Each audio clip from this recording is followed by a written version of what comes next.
और आप सबको बहुत बहुत धन्यवाद कि इतनी तपती हुई गर्मी में दिल्ली के अलग अलग हिस्सों से यहां आप अरविंद केजरीवाल जी को सुनने आए हैं, उनकी जनता की अदालत में आए हैं। बहुत बहुत धन्यवाद।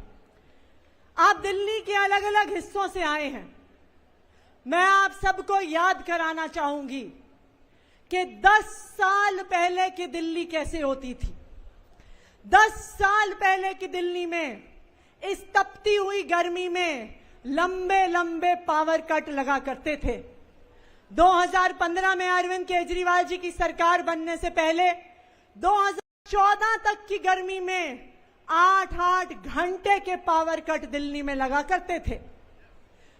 लंबे लंबे पावर कट लगने के बावजूद महंगे महंगे बिजली के बिल आया करते थे और एक सामान्य मिडिल क्लास का परिवार सोचता था कि बिजली का बिल देने के लिए घर का कोई और खर्चा काटना पड़ेगा, बिजली बिल देने के पैसे नहीं होते थे एक आम परिवार के पास।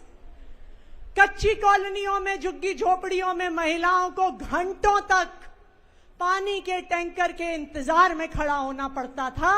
हाथ में एक कनस्तर लेके पानी के टैंकर का इंतजार करती थी। पानी की पाइपलाइन नहीं होती थी कच्ची कॉलोनियों में और झुग्गी झोपड़ियों में। सरकारी स्कूलों का जो हाल होता था, जहां आम परिवारों के, गरीब परिवारों के बच्चे जाते थे, स्कूल के अंदर घुसिए तो सबसे पहले टॉयलेट की बदबू आती थी। ऐसे होते थे दिल्ली के सरकारी स्कूल। ना बैठने के लिए टेबल कुर्सी होती थी, ना ब्लैक बोर्ड होता था, ना पंखा होता था, ना पीने को पानी होता था, ना पढ़ाने के लिए टीचर होते थे। ये था 10 साल पहले दिल्ली के सरकारी स्कूलों का हाल। परिवार में कोई एक व्यक्ति बीमार हो जाए तो सरकारी अस्पताल इतने बदहाल होते थे कि कोई अपने परिवार के सदस्य को लेके जाना नहीं चाहता था। अपने जेवर गिरवी रख के, अपना घर गिरवी रख के महंगे महंगे प्राइवेट अस्पतालों में भी गरीब लोग अपने बच्चों का इलाज कराते थे। जो कच्ची कॉलोनियों में रहते थे, कच्ची कॉलोनियां नर्क से कम नहीं होती थी। ना सड़क थी, ना पानी था, ना सीवर था, ना नाली थी। दिल्ली के लोग परेशान थे। वो नेताओं से परेशान थे क्योंकि वो देखते थे कि नेता आते हैं, नेता जाते हैं, पार्टियां आती हैं, पार्टियां जाती हैं, लेकिन एक आम आदमी की जिंदगी में कोई बदलाव नहीं आता। उनकी जिंदगी संघर्ष से भरी रहती है। लेकिन 2015 में दिल्ली में एक चमत्कार हो गया। 2015 में दिल्ली वालों ने अपने बेटे, अपने भाई, आम आदमी की आवाज उठाने वाले अरविंद केजरीवाल जी को दिल्ली का मुख्यमंत्री बनाया।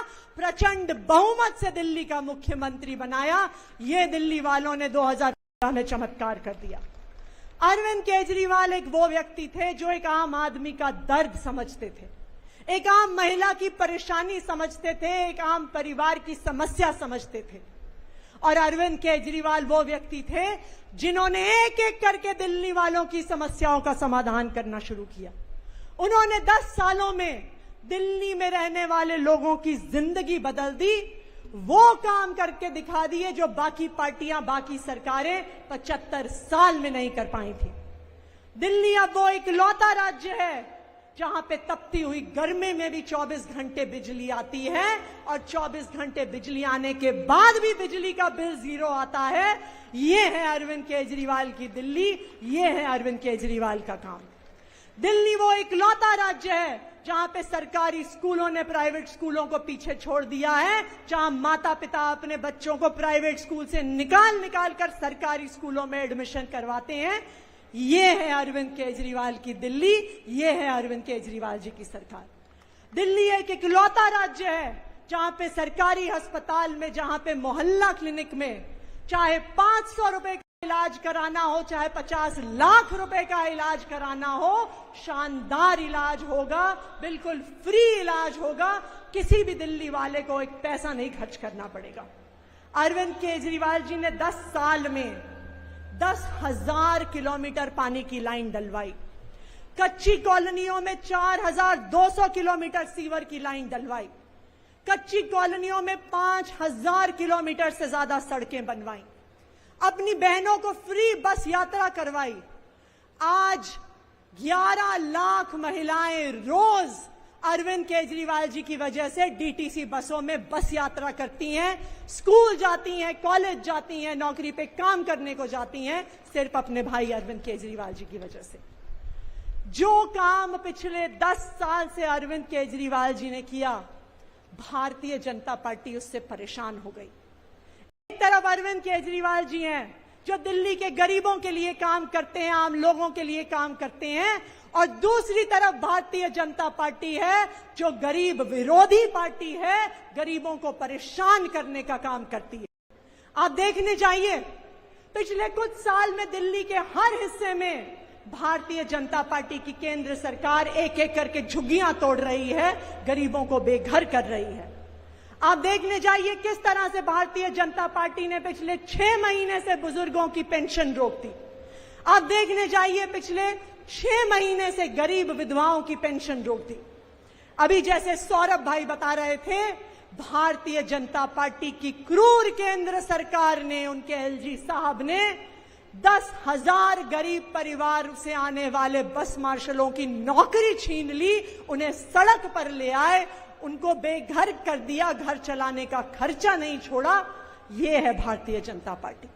हमने पिछले कुछ दिनों में देखा कि पहले भारतीय जनता पार्टी गरीब लोगों को, बस मार्शलों को नौकरी से निकालती है और उसके बाद उनको बरगलाती है, उनकी गंदी रंग के साथ गंदी राजनीति करती है।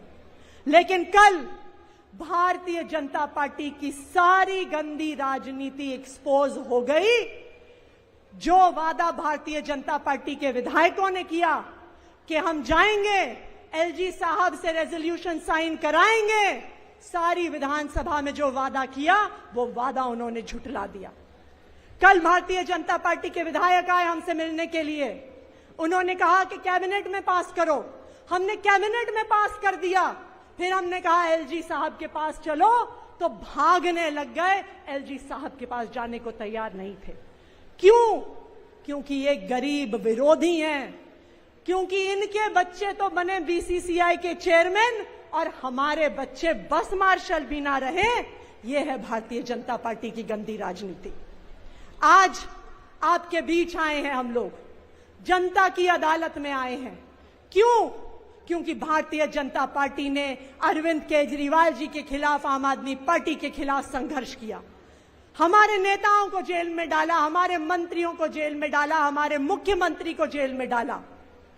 जब अरविंद केजरीवाल जी की जमानत हुई तो सुप्रीम कोर्ट ने केंद्र सरकार के मुंह पे तमाचा मारा। कोई और नेता होता तो 2 मिनट नहीं सोचता मुख्यमंत्री की कुर्सी पे बैठने के बारे में, लेकिन अरविंद केजरीवाल जी ने कहा कि मुझे सिर्फ अदालत का फैसला नहीं चाहिए, मुझे दिल्ली की जनता का भरोसा चाहिए, मुझे दिल्ली की जनता का फैसला चाहिए। और अब मैं मुख्यमंत्री की कुर्सी पे तभी बैठूंगा जब दिल्ली की जनता मुझ पे भरोसा दिखाएगी, जब दिल्ली की जनता मेरी ईमानदारी पे भरोसा दिखाएगी। तो क्या दिल्ली वाले आने वाले चुनाव में अरविंद केजरीवाल जी को फिर से मुख्यमंत्री की कुर्सी पे बैठाने के लिए तैयार हैं? तैयार हैं?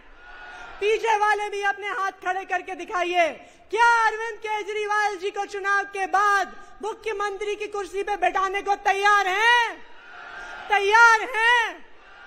तो अपने घरों से निकल जाइए और दिल्ली वालों को यह संदेश दीजिए कि अब जब वो अपना फैसला लेंगे तभी उनका चहेता बेटा, चहेता भाई अरविंद केजरीवाल दिल्ली की कुर्सी पे बैठेगा। बहुत बहुत धन्यवाद।